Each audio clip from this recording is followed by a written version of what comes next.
Welcome to the first in a series of Stella Talks events in collaboration with Earthrise. My name is Alice Adey. I'm a filmmaker, activist, and co-founder of Earthrise. We're a creative studio communicating the climate crisis. I'm so happy to be hosting this event today on Earth Day about such an important and timely issue. This event is called Defending the Amazon, and I'm excited to present the list of speakers. Our first guest is Nina Guilinga. She's an Indigenous activist and women's defender from the Sarayaku region of Ecuador. She's the spokesperson for Mujeres Amazónicas, which is a collective of Indigenous women. Leila Salazar Lopez is a passionate defender of Mother Earth. She has been, since 2015, the executive director of Amazon Watch. Last, we have Natalie Kelly. She's an Australian actress and activist of Indigenous Quechua descent. She has leveraged her huge platform and powerful storytelling voice on Indigenous communities and practices. We're having this conversation at a time where the stakes could not be higher for both defending the Amazon, but also for the communities tirelessly working and dedicating their life to preserving life for all. I guess I would like to start by really understanding what is it that we're talking about? What is the Amazon and why are we fighting for it? Why is it so important? So I'd love to come to you, Leila, first. You spoke about this so beautifully and so powerfully recently in your TED Talk. What is the Amazon? What are the qualities on which we depend globally? And what are you doing at Amazon Watch to protect it? Well, first of all, thank you so much for inviting me and these powerful women on this panel in honor of Mother Earth. And I'm calling in from Ohlone Territory, also known as the San Francisco Bay Area in California in the United States. And this is a really, really critical time for our Mother Earth, for our planet, for the Amazon, for our climate, for all of our collective well-being. I think this last year showed us very loud and clear, from the fires here in California to the fires in the Amazon to the COVID crisis, about the delicate balance that we're in. As simply as I could put it, the Amazon is an ecosystem that is critical for biodiversity, for our climate, and for human rights, because the Amazon cannot be protected by any of us. The Amazon is best protected by the indigenous peoples who live there, who protect her, and have been doing so for thousands of years. Nina, I would love to come to you. You grew up in the Ecuadorian Amazon, in Sarayaku, in Quechua territory. Could you paint a picture for me of life growing up in Sarayaku and the extent to which communities like yours depend on the ecosystems around you and the degree to which you're caring for them? Thank you, Alice. Thank you for inviting me to this conversation. And yes, I grew up in the Quechua community of Sarayaku, from where my mother is. As a child, growing up in the Amazon in my community, I think the one thing that I remember that I have not been able to find anywhere else is true freedom. If I look back at my childhood, and someone asked me, what was your childhood like? That's what I would answer. I was free. And,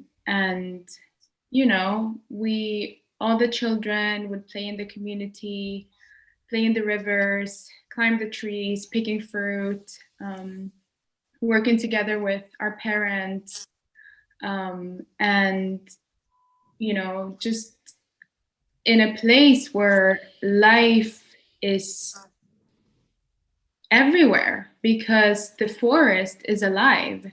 That's what we call Kausaksacha, or the living forest. The entire forest is alive, from the trees and the mountains and all the animals and the insects and the river.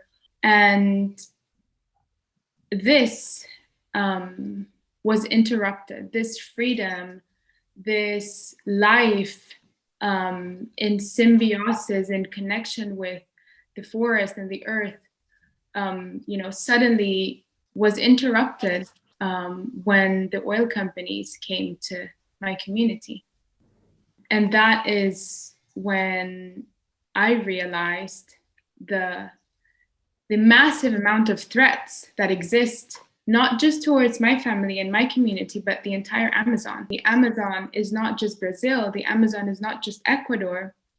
The Amazon is, this entire ecosystem that has been divided into different countries and regions, not by indigenous people, not by the forest itself, but by governments and institutions.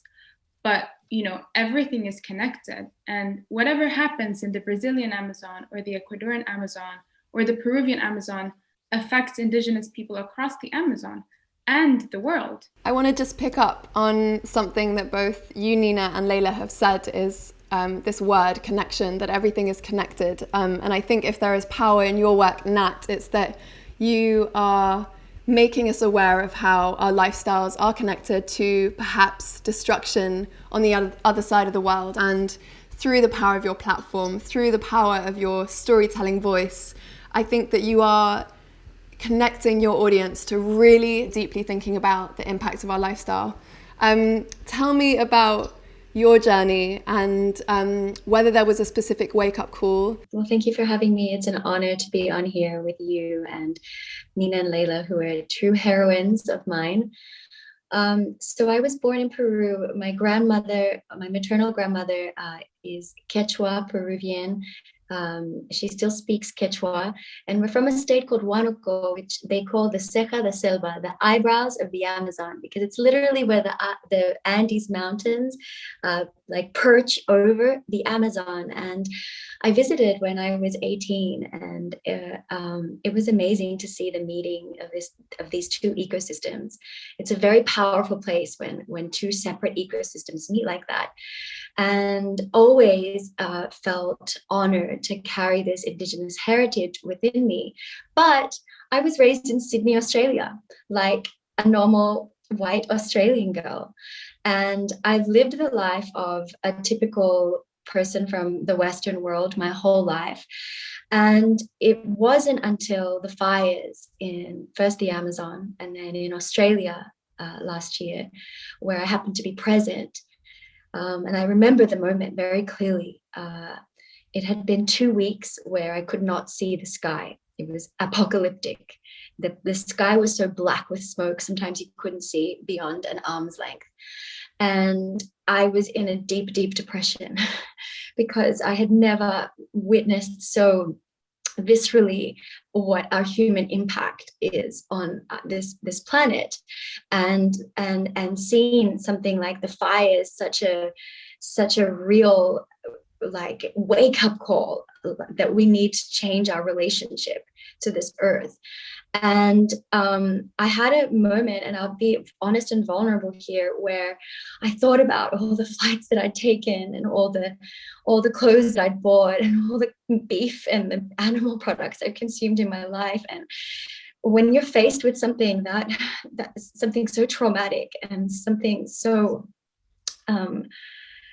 impactful, like these fires that ravaged the countries for 3 months, you're forced to do a reckoning, well, at least I was, of what my own participation was in this problem, and really try to do a stock take of my life and ask myself if the way that I was living was really in line with the person that I wanted to be and the values that I wanted to have.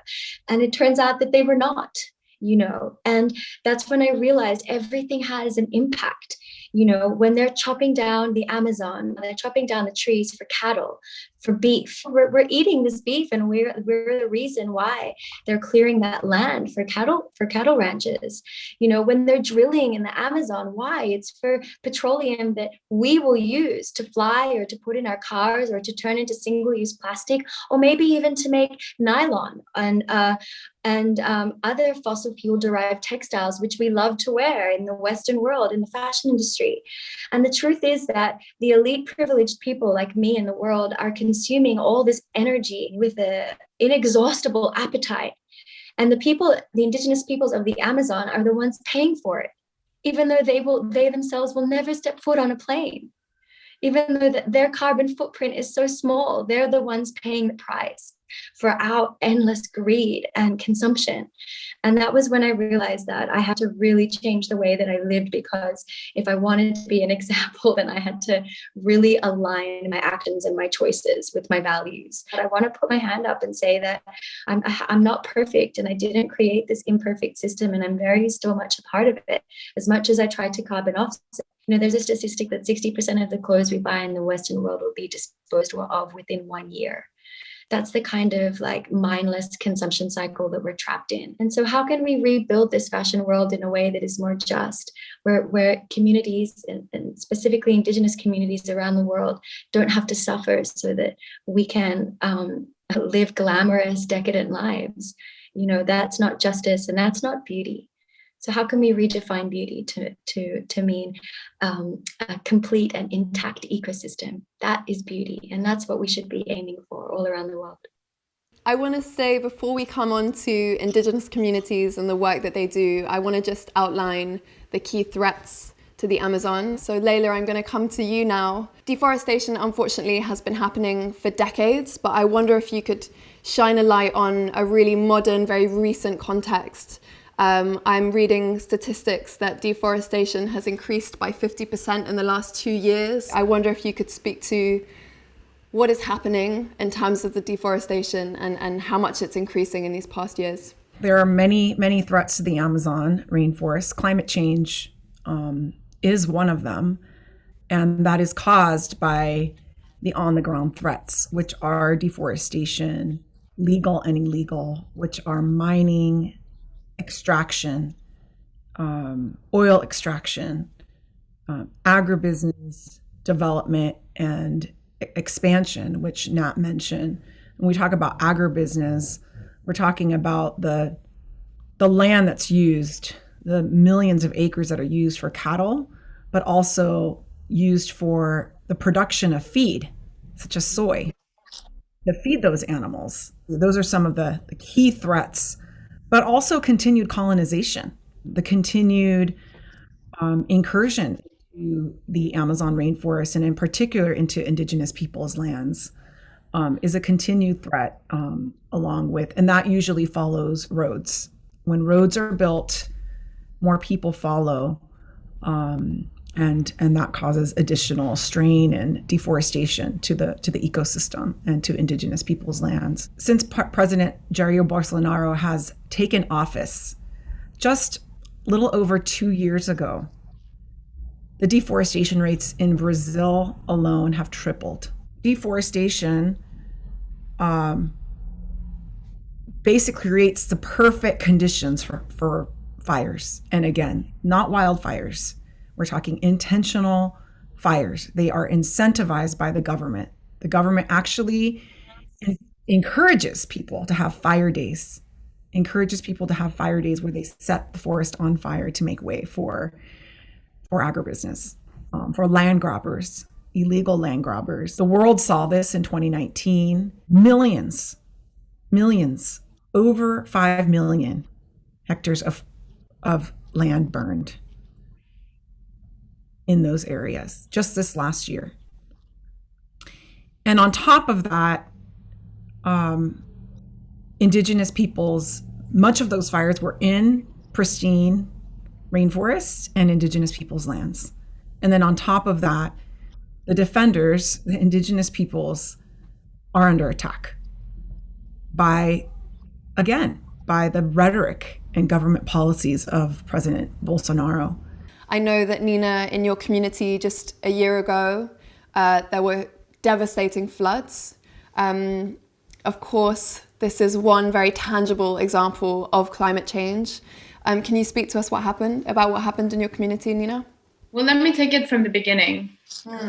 So 2 decades ago, we had an oil company entering our community without our consent. And these companies that come to Indigenous communities and Indigenous territories, violating Indigenous collective rights, violating human rights, destroying our lands, are the very same companies that are causing climate change. I never thought that I would see the impact or the consequences of climate change in such a short time with such a big impact in my own community, because we have been defending this land, we have been defending the forest for so many generations, and it always seemed so unfair that, we would be the first ones to be impacted by climate change. Last year, this massive flood hit my community, and we are pretty used to being, hit by minor floods every 10 years, every 15 years, but we had never seen something like this before. So the river rose like 10 meters and it washed away houses, schools, the bridges that connected the community, people's fields with food and crops, everything. And for the first time, the people of my community knew what hunger was. They said that, they had never been so hungry for so long. And we're talking about a community in the Amazon, in the most biodiverse place on earth, where you have clean water, you have fish in the river, but when the river washed away, generations of work and years of planting food, houses, all the tools that people use to hunt, to fish, to plant food, people were walking around hungry. And it was the same day as the Ecuadorian government announced state of emergency and curfew in the whole country. So, we were hit by this like double crisis, massive floods, COVID, a system, that had entirely collapsed in Ecuador. Nina, you opened with sharing with us that the oil companies were trying to enter your territory. You were just 8 years old. You've literally been doing this work for nearly 2 decades. You've been an activist, but in recent years, you've been focused on women's rights, Indigenous women's rights. And I wonder if you could speak about the additional pressures on Indigenous women. Not only are they working to protect their territories, but of course, they are victims to patriarchy and gender discrimination and gender violence. If we're talking about climate change and climate justice, if we're talking about Indigenous rights and protecting the Amazon, we have to talk about protecting Indigenous women of the Amazon. Because Indigenous women are the backbone of our Indigenous societies, of our Indigenous people. Indigenous women are the mothers that raise the children, the women that put forward, the ideas or, the decisions of resistance in our communities, in our meetings. And Indigenous women have this really important role that has not yet been visibilized.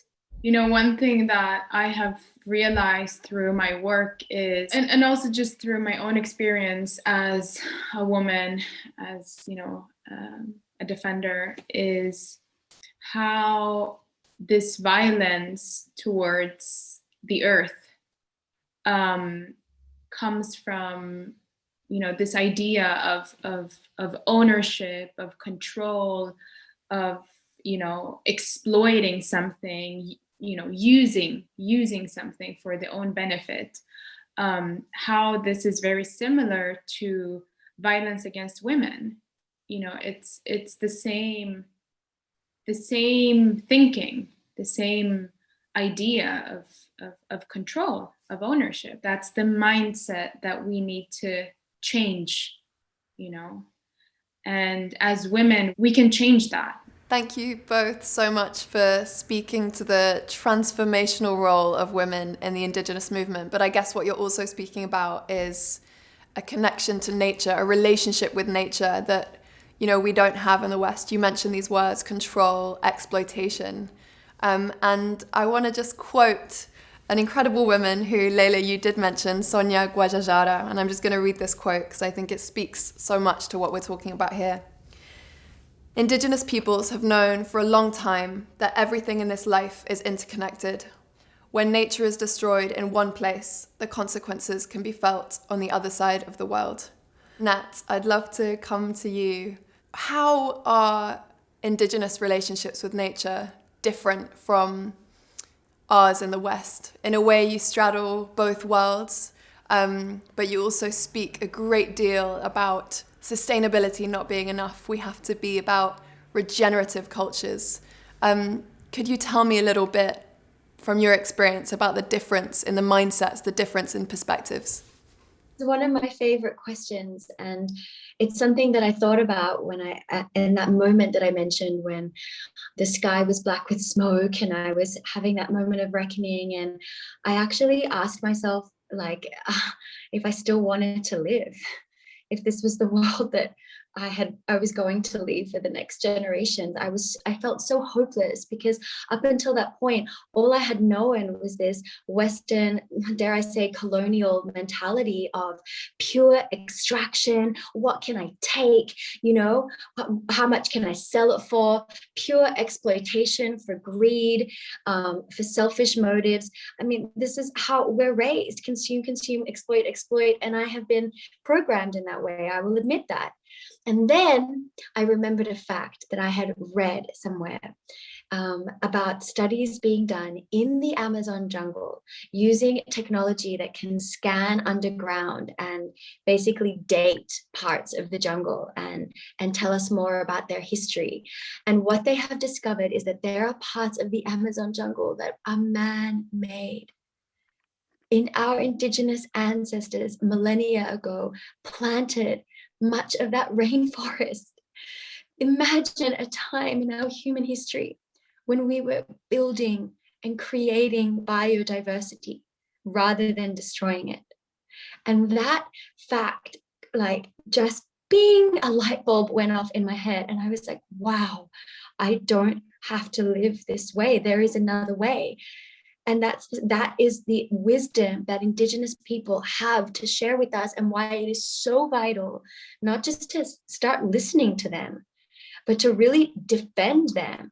Because once we lose their wisdom, we lose the knowledge of how to live in a mutually beneficial, symbiotic, regenerative relationship with our ecosystem. That is what they can teach us. Can you imagine if we switched our mind frame from exploit, extract to regenerate, rebuild, revive our ecosystem? Can you imagine? All it takes is a consciousness shift. And that's where I really believe that the wisdom from the Amazon they found in their surroundings, and they made sure not to take more than what they could give back. I mean, that is the premise of, you know, regenerative agriculture too. Like, you don't take more from the soil than what you could give back. And Indigenous people, I mean, in the Amazon especially, have a long history of regenerative agriculture in the Amazon. And it is a mistake to think that these are just primitive people with bows and arrows just hunting animals randomly. No, like, they had sophisticated techniques for healing the soil. So I just, you know, that I'm glad you asked me that question, because I really just wanted to end with that fact. It's not all doom and gloom. Indigenous communities are facing very real threats in the Amazon, and it is important to stand up for them. Why? For many reasons, but also because we have so much to learn from them. And books like Low Tech, written by my friend Julia Watson, are really speaking to these technologies These people have technologies that we think technology is a skyscraper. No, these are medical technologies, biomedical technologies that they have, agricultural technologies with design, and these are sophisticated, intelligent communities and peoples. And it's time we in the West put our hands up and admitted that we clearly don't know what we're doing. We've run this earth and her resources into the ground, and it's time we stopped, apologize, and asked our Indigenous brothers and sisters to please show us the way. I couldn't agree with you more passionately. You're speaking to Indigenous wisdom, Indigenous science, and Layla, I want to come to you. We are absolutely in a planetary crisis.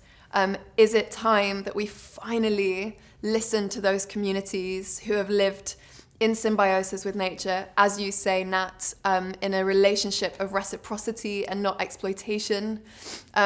How can we integrate this wisdom and this science into global conservation practices? All of them have so much knowledge we can't even imagine. What we know now from what comes out of the Amazon is a fraction of what they know. And they are willing to share, humbly, are willing to share with the world. So many of the elders that have this knowledge have been saying what's going to happen. They've been sharing their science, their knowledge. And they've been saying what's going to happen.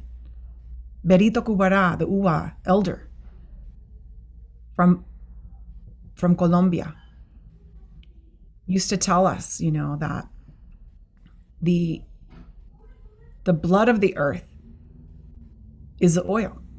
And if we remove that blood of the earth, this planet will become unstable. And he was right. He was right. This was 30 years ago. What he said is what scientists are now saying. Keep it in the ground. What activists have been saying, we've been saying for about 10, 20 years. What the youth said in September 2019, they didn't say, let's do something by 2030. Let's do something by 2050. They said climate justice now. They said, you've left us with this mess. We're inheriting it, and we're not going to let you keep having COPs and keep having climate summits. So we're also here with the youth. We're here with Indigenous people. We're here with the women. We're here with the frontline communities, and we're here with the youth who are standing up and saying, we want climate justice. No more deforestation. No more agribusiness expansion. No more mining or drilling on Indigenous people's lands without their consent. We want renewable energy. We want 100% renewable energy. We want a transition to a just and renewable and life-giving economy. We want systems of life, not destruction. That's what we're calling for. That's what we're calling on Biden and all the other countries, all the other leaders who are at this climate summit this week. We're calling on them for climate justice. For climate action, yes. But we want climate justice because that's what includes the front line, the Indigenous people, the women, the youth, those that have been ignored for way too long and have the solutions that we really desperately need. Thank you so much, Layla. Nina, I guess we've been speaking about this deeply broken relationship we have in nature, certainly in the quote-unquote West or the global North. Something that you said to me that has come to my mind once was that in Quechua, your language, there is no word for nature because you do not see nature as separate to you. And that really stayed with me because I think at the heart of this sickness is that we in the West do think there is a separation between us and nature, us and the environment. We think of climate change as an environmental issue, as if that's somehow distinctive from our fate as humanity. I wonder if you could speak to that fundamentally interconnected relationship you have with nature.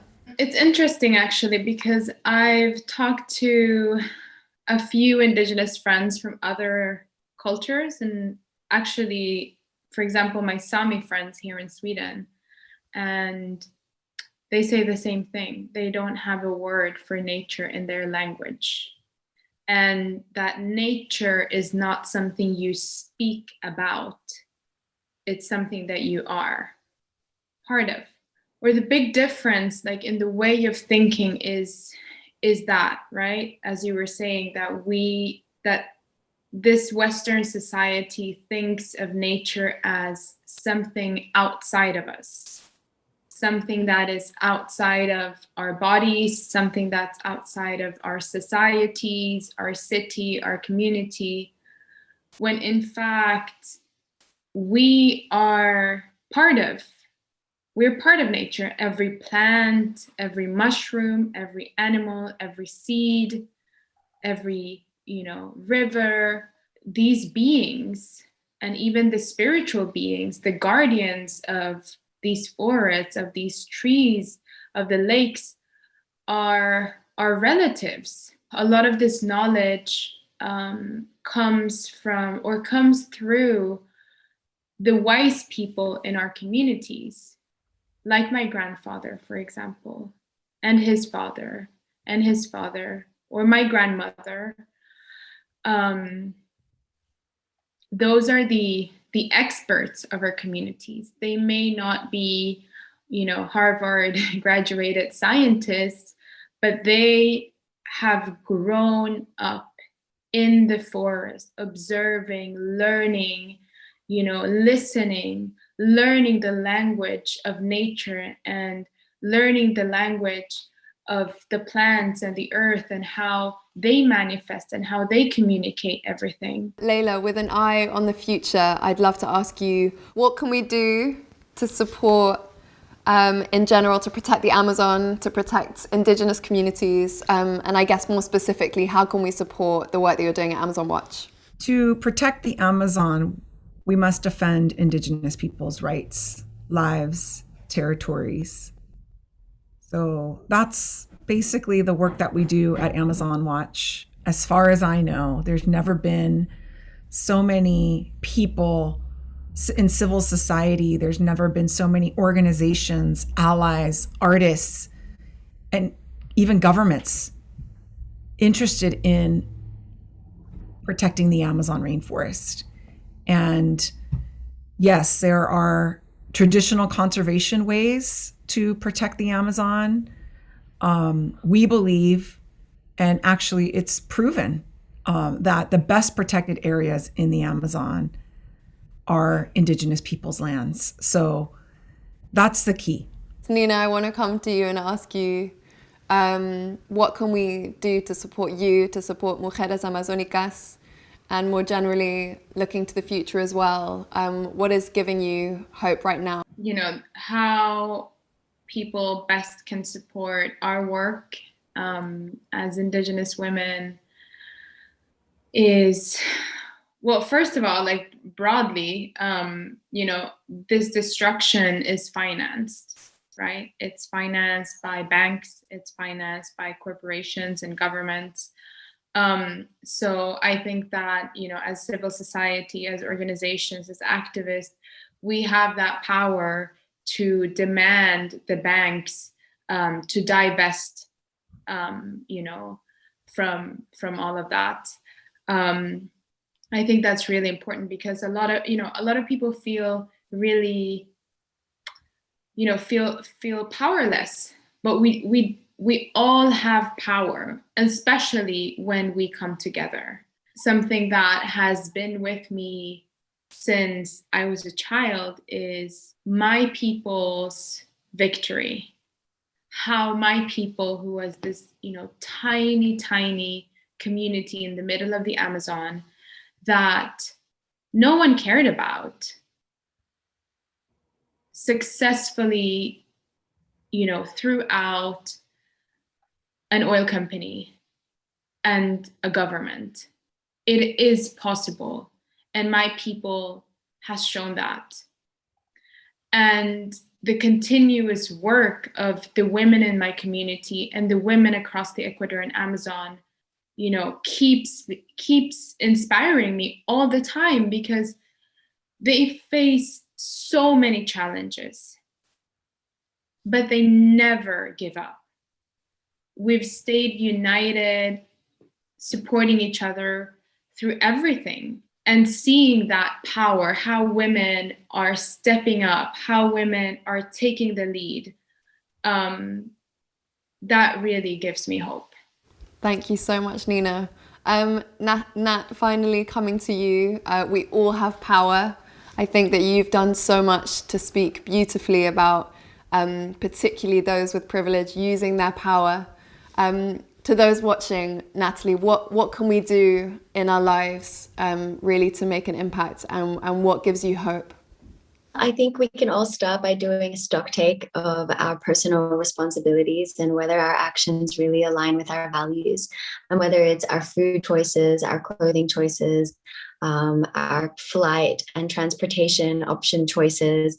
I think it starts with the individual, you know, like there has to be a consciousness shift within individuals before there is a collective consciousness shift. So while there needs to be a lot of collective responsibility, and governments and corporations need to do their part, I just really want to speak to right now individual responsibility, because I think that is like one of my main messages, because without the individual transformation and the individual awakening as to like how our everyday choices have ripple effects around the planet, then there can be no collective consciousness shift. And then, yes, please follow Amazon Watch and follow Nina's page and Mujeres Amazónicas, and let's connect on there as a community and stay united in this. I don't want to say fight, but but it is a fight, and it is a David and Goliath fight. And they really need our support, and they need us to lend our voices and our storytelling skills to this story. And so I look forward to connecting with you all on there, and for future projects, may we come and unite together to really defend one of the last wild places on Earth, without which we will not survive as a race or as a planet. Thank you, Natalie, for those final words. Thank you, Nina and Layla. Thank you so much for being here. I'm taking away that by backing Indigenous communities, by backing the defense of the Amazon, we're backing all of our own futures. Everything is connected. Thank you, and happy Earth Day, everyone. Happy Earth Day.